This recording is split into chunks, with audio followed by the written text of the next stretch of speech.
కర్కాటక రాశి. ఈ రాశి వారికి రోజు కొంత అనుకూలిస్తుంది. ప్రయత్నాలు ముందుకు కొనసాగుతాయి. రుణ ఒత్తిడి తగ్గుతూ ఉంటుంది. సమయానికి మంచి నిర్ణయాలు తీసుకుంటారు.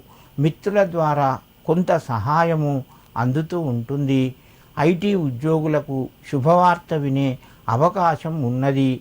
మెడికల్ రంగంలో ఉన్నటువంటి వారికి కొంత ఇబ్బందికరమైన పరిస్థితులు ఎదురు కావచ్చును. కర్కాటక రాశివారు ఈరోజు ఓం శ్రీ మేధా దక్షిణామూర్తి నమః అని చెప్పి ఆ యొక్క దక్షిణామూర్తికి నమస్కరించుకొని మీ పనులు ప్రారంభించండి.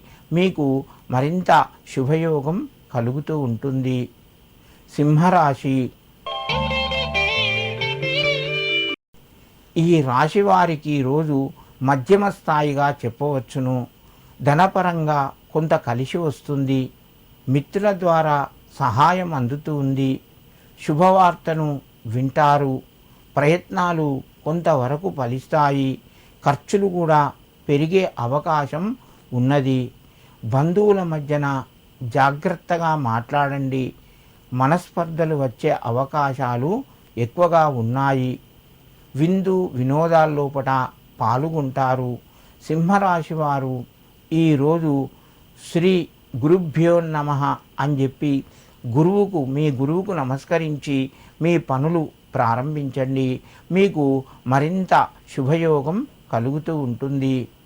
కన్యారాశి. ఈ రాశి వారికి రోజు కొంత అనుకూలంగా ఉంటుంది. దీర్ఘకాలిక సమస్యలు పరిష్కారం వైపు వెళ్తాయి. విద్య ఉద్యోగానికి సంబంధించిన శుభవార్తను వింటారు.